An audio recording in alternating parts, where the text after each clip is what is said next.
Hallo ihr liebe Leute, hier ist wieder der Yankee mit Let's Play Gothic 2 auf Pelzig.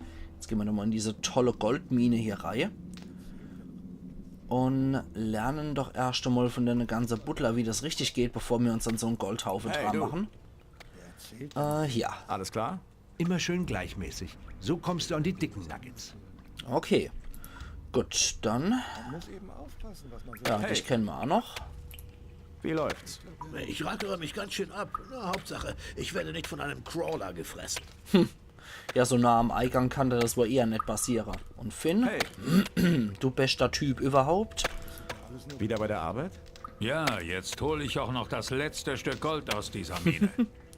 Gut, hier. Kannst du meine Fähigkeiten im Goldhacken einschätzen? Bei dir würde ich sagen, du bist ein waschechter Buddler. Okay. Gut, dann gucken wir uns nochmal hier um. Weil ich will erstmal die ganzen Tricks von anderen Butler eventuell noch lernen. Garatz. Hey, du. Aha. Warte mal. Gibt's Probleme? Minecrawler. Jede Menge Minecrawler. Ah, mach Wir ich die sind halt hier auf ein fertig. Nest gestoßen. Okay. Warum greifen wir die Crawler nicht an? Hab ich auch gefragt. Aber die Garde hatte Wichtigeres zu tun. Bloodwyn hat es mir überlassen, dieses Problem aus der Welt zu schaffen. Ah, dann mache ich Ich das schätze, halt. du hast nicht vor, dich mit den Crawlern anzulegen. Warum sollte ich? Damit wir an das Gold kommen, das in der Höhle ist? Das meiste wird sich Bloodwyn reinziehen. Und für das bisschen, das ich kriege, riskiere ich nicht meinen Hals. Okay. Wenn du dich mit den Crawlern anlegen willst, lass dich nicht aufhalten. Nur lock sie nicht alle hier rauf, ja? Hatte ich nicht vor. Hier. Kannst du mir noch was über Bloodwyn sagen?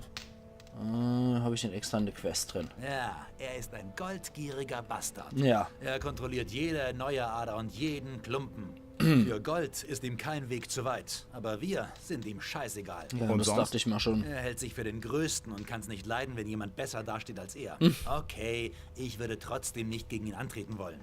Geh ihm am besten aus dem Weg und reiz ihn nicht. Es sei denn, du willst, dass er wütend wird und seine Beherrschung verliert. Das kennen wir ja schon. Der war ja nicht so gut auf uns zu sprechen. Einfach nur Sklave. Na? Hey, Was willst du von mir? Geh weg! Okay, ist ja gut. Dann machen wir hier nochmal die Yankee 1. Und links, rechts, rechts, links, rechts. Sehr schön. Das ging ja mal ganz gut soweit. Und dann gehen wir mal hier rein. Ja, Skelette sind hier schon nett. Aber es ist wenigstens keine Duschstari-Höhle, sondern relativ hell hier. Ah, da kommt auch Licht rein. Na, kommt mal her, ihr scheiß Viecher. So.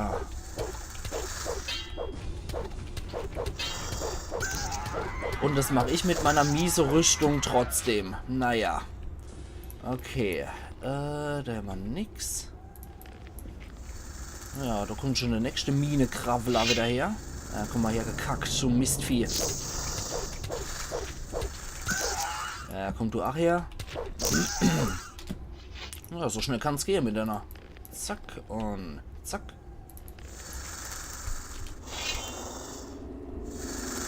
So, auf meiner Klinge steht ein Name.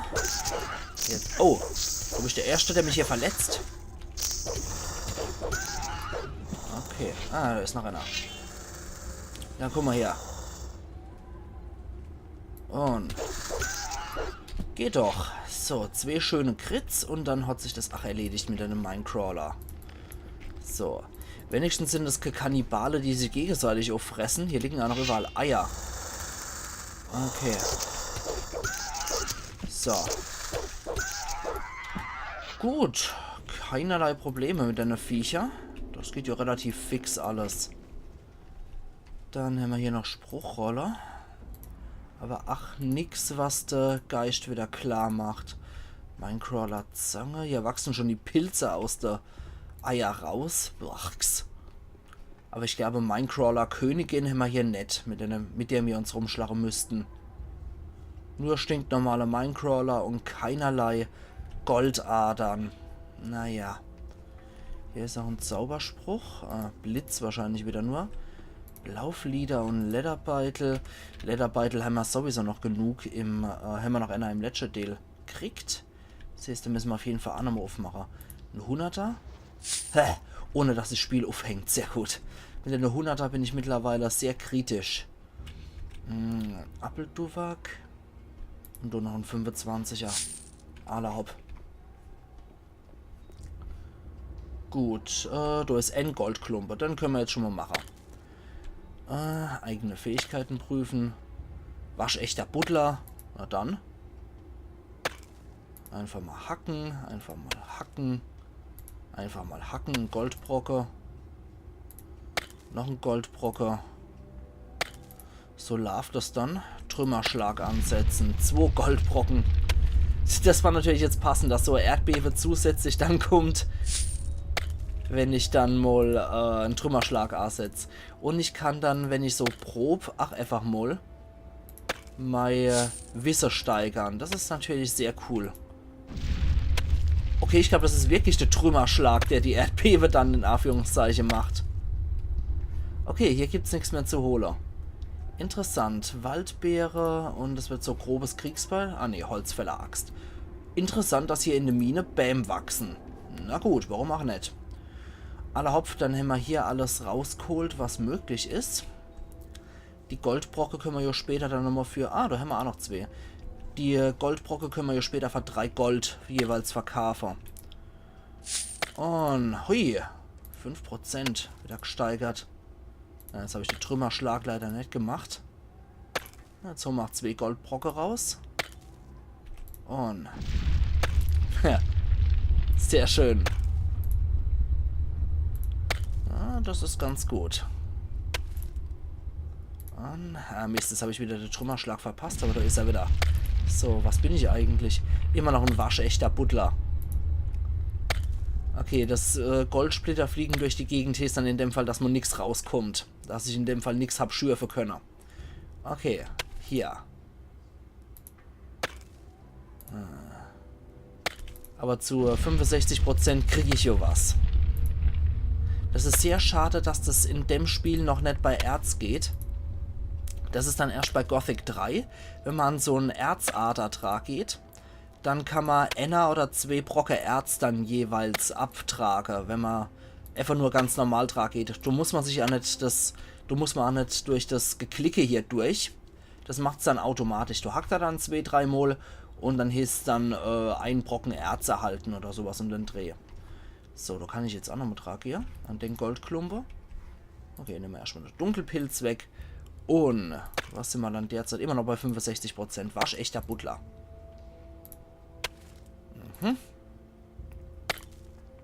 Weil ein paar Butler haben hier durchaus dann auch noch ein paar interessante Infos für uns parat. Dann können wir das auch so verbessern. Du musst dich nicht extra Lernpunkte rein investieren, finde ich. Zumal es die Goldadern nur in dem Gebiet gibt und nicht im alte Gebiet, beziehungsweise im Korinis-Gebiet. Also nicht im Minetal und nicht im Gebiet hier. Das ist schon etwas schade, dass diese ganze Erzadern in dem Fall nur ambientemäßig da sind und nicht wirklich zum Abtrage geeignet sind. Das ist etwas schade, weil sich einfach nochmal so ein bisschen Erz besorgen wäre durchaus auch sehr cool gewesen, aber kann man nichts machen. Kann man leider nichts machen. Na gut, die ganze Minecrawler sind tot. Eventuell gibt es so dafür auch nochmal einen Schlag auf die Schulter und gut gemacht, Sportsfreund oder sowas. Schauen wir mal. Die holen sich jetzt auf jeden Fall keine neue Butler mehr. Hier. So, das sollte es gewesen sein. Die Crawler sind erledigt. Bloodwyn ist schon auf dem Weg. Oh. Das ist doch das, was du wolltest, oder? Oh. Ich meine, du hast die Crawler abgemetzelt, damit Bloodwyn herkommt. Also, was immer du vorhast, da ist er ja schon. tu's jetzt. Ah, der hat es extra... Ach, okay, das war dafür gedacht, dass ich den Typ hier einfach umbringen kann, ohne dass es jemand spitz kriegt. Das ist natürlich praktisch. Und Bloodwyn hat ein kleiner Rüstungsupgrade gekriegt. Der gehört zu Ravens Privatgarde und deswegen hat er die schwere Garderüstung gekriegt. So. Das heißt, wenn der mich doch nicht sehen kann... Gucken wir doch mal, ob ich mir nicht hier für den Kampf die Ritterrüstung wieder anziehe. Damit der Scheißtyp mich nicht erkennt. Oder beziehungsweise, dass der Typ halt einfach so auf mich losgeht. Mach dich fertig! Okay, das wird also so auch ein ziemlich harter Kampf. Ach, mit Ritterrüstung. Okay. Aber Bloodwind ist offensichtlich wirklich abgegradet im Vergleich zu Gothic Ends, weil dort hat er nur die mittlere Garde-Rüstung gehabt, oder die leichte. Ich glaube, die mittlere Garde-Rüstung hat er gehabt. Und er hat nur eine Handwaffe gehabt. Und eigentlich habe ich ihn jo mitsamt Fletcher umgebracht, weil Bloodwind war beim Südtor stationiert, als das alte Lager gesperrt wurde, noch ein Mord an der Feuermagier. Und ja, Fletcher war eigentlich am Nordtor positioniert. Bloodwinds Kopf, nett, Bloodwinds Schlüssel, passt zu einer Truhe. Gut. Schwere Banditenrüstung ist jetzt wieder unser Ding. Weil bei so einem härteren Kampf sollte man sich definitiv sowas zulegen. Ah, da war noch ein Trank, den ich gar nicht gesehen habe. Ist das dann ein besonderer Trank? Ah, nee, okay. Dann gluckern wir mal so in der Reihe und so in der hinterher. Und da habe ich jetzt hässliche Kopf von Bloodwind. Na, großartig. Ich hoffe, die Leute hier haben das jetzt nicht mitgekriegt, dass ich die Rüstung gewechselt habe und eigentlich ein Ritter bin. Nö. Okay. Du hast es diesem Penner ja ordentlich gezeigt. Saubere Leistung. Dann werde ich mich mal in der Höhle umsehen. Ah, so, noch ein Schluck Wasser. Gut, dann passt es jo. Und hier kann ich jetzt... Ah, nee. Habe ich ja schon aufgemacht, natürlich. Okay, Bloodwind ist tot. Also hier bei den Banditen sterben ja echt die Leute wie am Schnürchen hier. Das ist ja heftig. In einer einzelnen Tirade. Okay, mit dem habe ich eh nichts mehr zu bereden jetzt. Na gut. Dann kann der sich jetzt umgucken. Die Minecrawler sind weg. Bloodwind ist tot. Und ich habe saumäßig Glück hier. Die hässliche Birne von dem Typ brauchen wir dann auch noch. Alle sind gerannt wie die Hasen. Ich war ganz allein.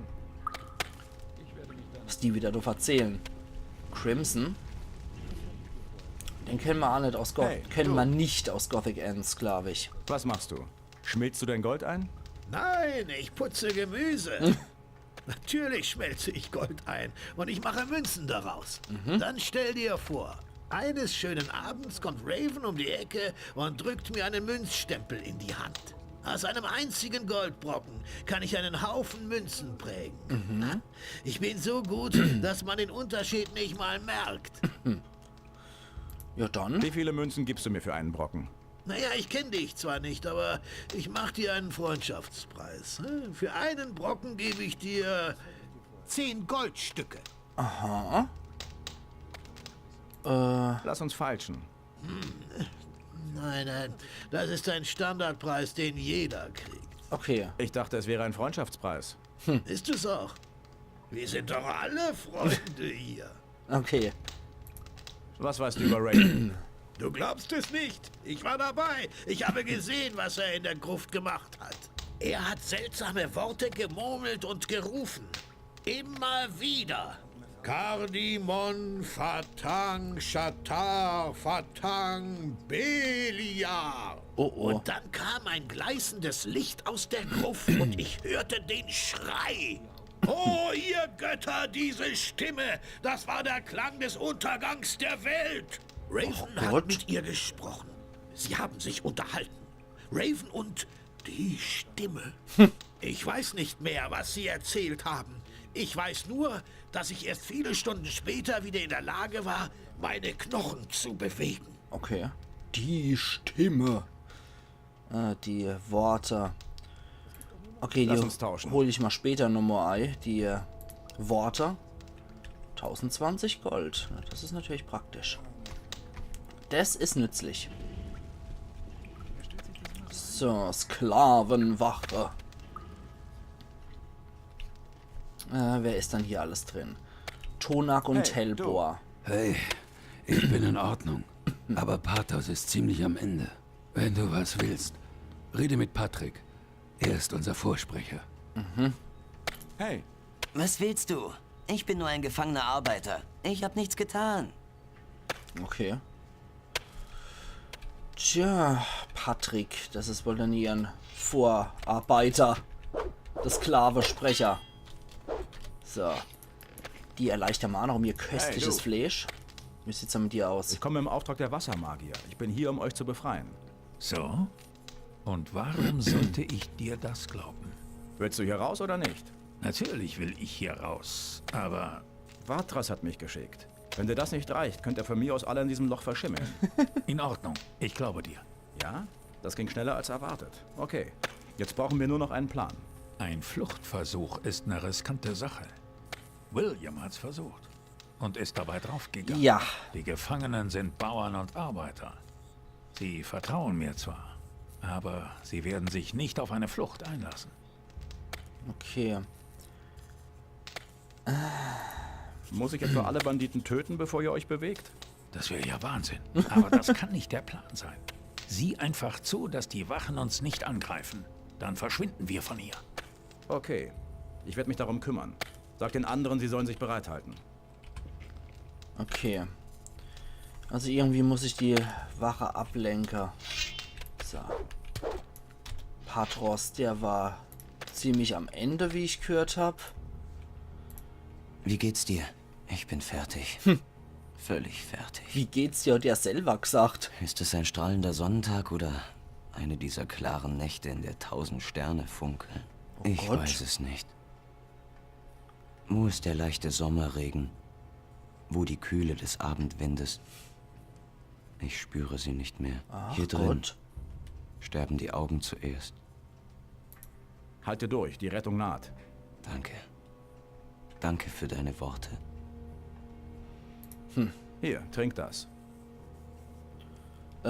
Gib mal so einen Dicker. Danke. Das hat mir gut getan. So, und? Wie geht's dir? Dank dir geht es mir besser. Ich fühle, wie meine Kräfte zurückkehren. Okay.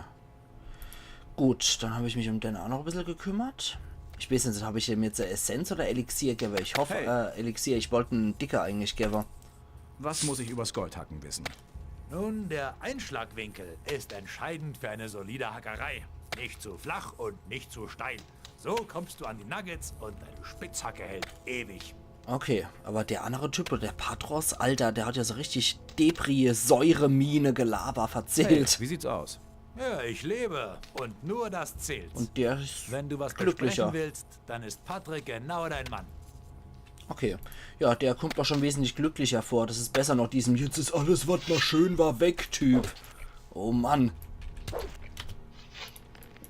So. Mit viel Glück bricht du Beerdigung aus, so wie der drauf ist. Mann, Mann, Mann. Genau das Huch. hab ich auch. Hey, wo willst du hin? Willst du in diesen Gang? Naja, warum nicht? War ich ja schon drin. Sind noch mehr Sklaven.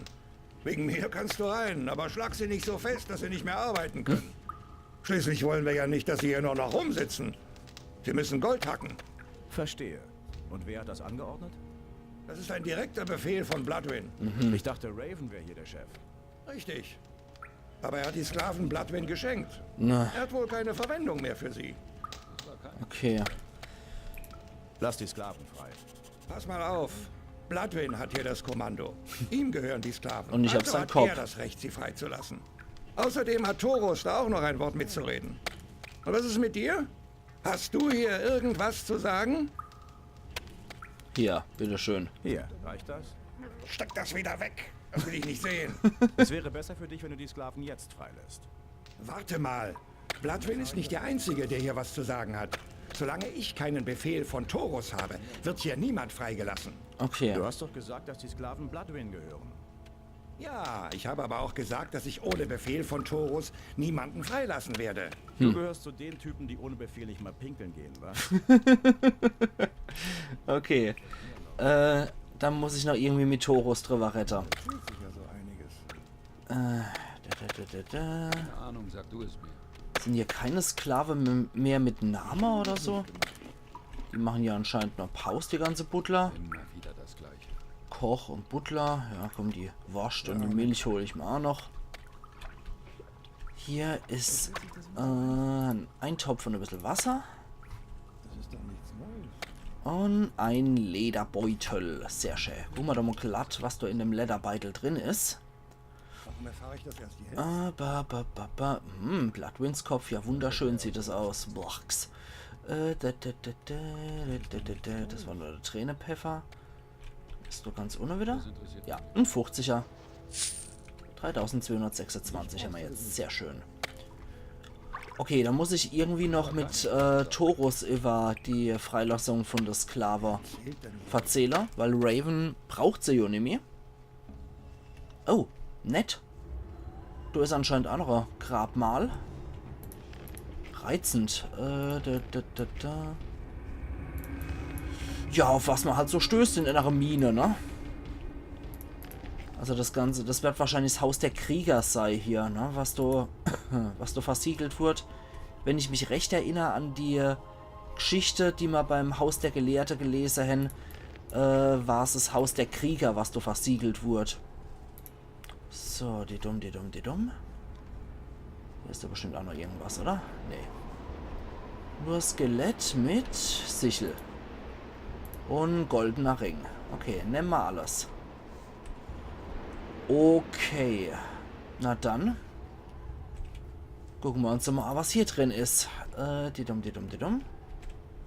Ja. So. Okay, Steinwächter, die haben allesamt alte Münze dabei. Das ist doch schon mal etwas Rentables. Scheinen wohl die Grabmaler zu sein. Von der Krieger, könnte ich mir zumindest vorstellen, ein schwerer Ast. Hier sind sie auf jeden Fall in solche Nische bestattet, wie man das auch in andere Katakombe kennt, aus dem Mittelalter zum Beispiel. Ach, so. Hier sind dann steinerne Sarkophage, statt einfach nur die Leute einfach nur so bestattet.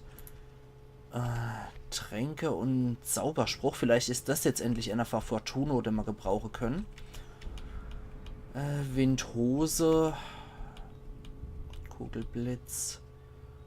Goblin-Skelett erschaffen. Nee, Angst war das.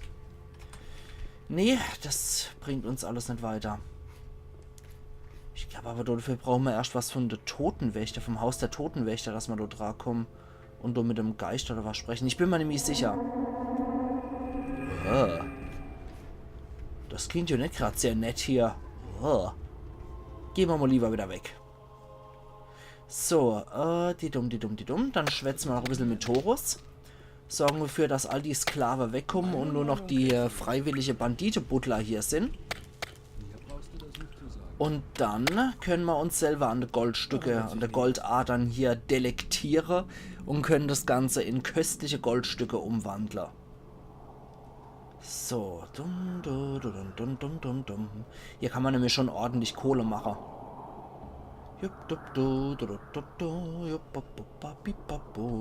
So, das ist Taurus, oder? Ja. Was hast du eigentlich vor? Was? Du hast jetzt auch noch Bloodwin aus dem Weg geräumt. Ich frag mich nur, wer der Nächste ist. Raven? Oder ich? Hast du Angst? Vor einem Kampf fürchte ich mich nicht. Aber vor den Konsequenzen deiner Taten. Dieses Lager ist das Einzige, was uns noch geblieben ist. Es hat vielleicht nicht zur Zufriedenheit aller funktioniert. Aber es hat funktioniert. Und mit jedem, den du tötest, bricht ein Stück unserer Gemeinschaft auseinander. Wir sind Banditen, Ausgeschlossene, Gesetzlose, Verachtete, wo wir auch hingehen. Man wird uns jagen, einsperren und töten. Es gibt keinen besseren Ort für uns als diesen. Keine bessere Zeit als jetzt. Worauf willst du hinaus? Diese Männer brauchen jemanden, der sie führt.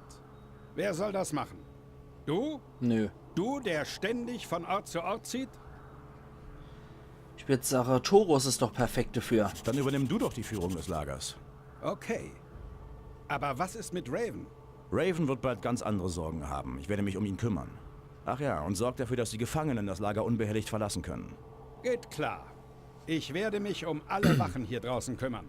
Das ist gut, weil Taurus hat definitiv hier ein Bedürfnis, dass er einen Ort hat, an dem er leben kann. Das ist ja vollkommen in Ordnung.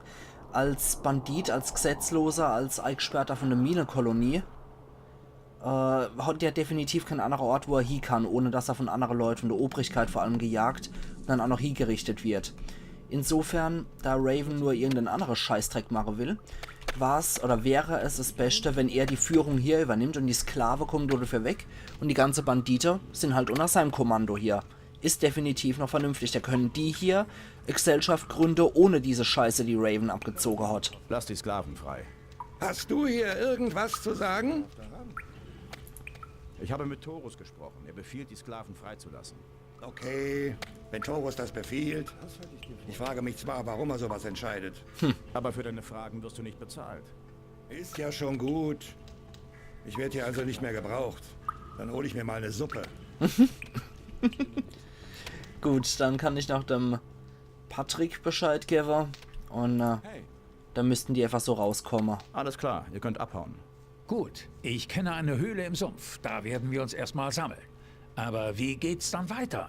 Verlasst den Sumpf Richtung Südwesten. Bei den alten Tempelruinen haben die Wassermagier ihr Lager aufgeschlagen. Sie werden euch einen Weg aus diesem Tal zeigen. Sehr gut. Danke. Vielen Dank. Wir alle stehen tief in deiner... Schon gut. Gut, dann gehen wir raus und genießt deine Freiheit. Ich kümmere mich dann hier um das ganze Gold und mache hier nochmal das große Geld. Vom Wege, das ist zu weit entfernt. Sodele, perfekt. Wie viel sind wir dann jetzt? Waschechter Butler bei 70%. Okay, sehr schön. Da holen wir uns jetzt hier nochmal ordentlich Gold und lassen das dann einschmelzen. Ist zwar nicht perfekt auf 100%, aber drauf geschissen. Das reicht dicke. So. Weil hier können wir definitiv richtig viel Kohle abstauben. Und auch wenn die Episode dann ein bisschen länger geht, bin ich doch definitiv dafür, dass ich das hier heute noch beende. Mit der Goldmine und Goldadern. So. Das ist eigentlich auch fast jeder Schlag ein Treffer hier. Ah, 2-mal bisher nicht. Oh, hoppla. Okay, gut. 3-mal nix. Hier war sowieso nichts drin. Der war... Ah, der ist nicht ausgebeutet. Okay. Okay, hier gibt es nichts mehr zu holen. Tatsächlich. Ist der wirklich abgeerntet? Sieht nicht so aus. Okay, hier gibt es nichts mehr zu holen. Okay. Gut, dann war hier zwar keiner, aber hier waren noch 2. Perfekt. Und dann kann ich mir nämlich danach auch nochmal sagen lassen, was der Ravendorfer Kalima Schabdine rumgenödelt hat. Eventuell können wir es ja selber gebrauchen. So, hier gibt es nichts mehr. Ja, das sind halt alles so gebrauchte Goldadern und keine frische mehr. Da werden ja schon die andere Sklave bzw. Butler sich schon dran ausgetobt. So, ach, hier gibt es nichts mehr zu holen. Und ganz zum Schluss können wir noch schöne Runde Goldmünze prägen lassen. Ja, das sind die stinknormale Butler hier von der Banditer. Das sind die Freiwilliger. Die bleiben leider an ihrer Erzadern dran. Das heißt, die kriegen wir hier leider nicht wegbewegt. Aber da, wo die Sklave ursprünglich mal dran gestanden haben, die kriegen wir jetzt definitiv noch abgeerntet. So. Sehr schön. Ja, wie gesagt, ich bin dort definitiv dafür, dass ein Mann wie Torus das Ganze übernimmt. Allein schon, wenn der schon so Rede hält vom Wege, sie sind eine Gemeinschaft, sie haben keinen anderen Weg und jeder, der mal umbringt, der zerstört ein bisschen diese Gesellschaft, die sie sich aufgebaut haben. Und auch wenn es nicht jeden zufriedenstellt, trotzdem für Bandite ist es das Beste, was sie kriegen können. Und Loyalität zu Leuten und was er uns alles so erzählt hat. Da bin ich dann doch definitiv dafür, dass der Kerl die Führung übernimmt. Der hat wenigstens keinen Leutverbrauch ohne Ende, weil er Sklave für sich schufte lässt, sondern der macht wenigstens was Gutes draus aus dem Ganzen und macht die Bandite anscheinend auch zu einer Organisation, die da einfach bleibt und hier versucht sich ihr eigenes Leben aufzuziehen, was ich an sich auch nicht verkehrt finde. Von daher soll er doch den Lade schmeißen. So. Zack. Und na, da haben wir wieder ein paar ordentliche Brocke, denke ich dann. Finde ich immer lustig, dass so Erdbebe-Animation jedes Mal kommt. Ach ja. Das ist dann wohl hier Bandite Utopia, was hier dann rauskommt. Ja. Da wollte ich noch tragen, genau. Und... Jo, sehr schön. Können wir alles noch ausbeuten, was ich hier noch finde.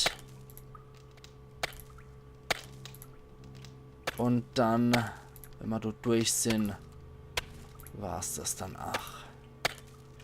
Dann bleibt nur noch das, wo der Sklaventrag schuftet hat, der Goldklumpe. Und dann war's das.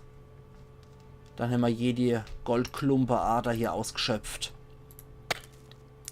So, perfekt. Da haben wir jetzt ordentlich Gewinn gemacht. Ich denke mal, das entschädigt Fettstote für, was wir hier gemacht haben. Was wir hier an Geld ausgeben haben für unnötige Rüstung eigentlich. So. Dann nochmal zum Schmied. Crimson hieß da, glaube ich. Scharlachrot. Hey. Erstmal Goldbrocker. Lass uns tauschen. Ups, das wollte ich gar nicht. Hier, aller. Okay, 1490. Perfekt. Und... Kannst du Ravens Worte nochmal wiederholen? Klar. Bist du bereit? Ja. Kardimon Fatang Shatar Fatang Beliar. Okay. Ich versuche mal es zu merken. Und wir sehen uns auch morgen dann wieder zu Let's Play Gothic 2 auf Pelzig, weil ich jetzt hier meinen Cut setzen werde. Vielleicht nehmen wir vorher ein bisschen mit Torus schwätze, um zu gucken, ob da alles klar gelaufen ist, weil ich glaube, die Quest hat sich nämlich auch erledigt.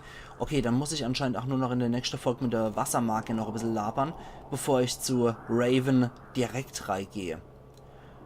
Gut. Jetzt werde ich mal ganz kurz mit Torus retten. Gardist. Torwacher. Okay, hey, Torus, wie sieht's aus? Nee, nix mehr. Okay, dann würde ich sagen, wir sehen uns morgen wieder, ihr liebe Leute. Also machen's gut, bis dahin dann wieder. Iron Yankee.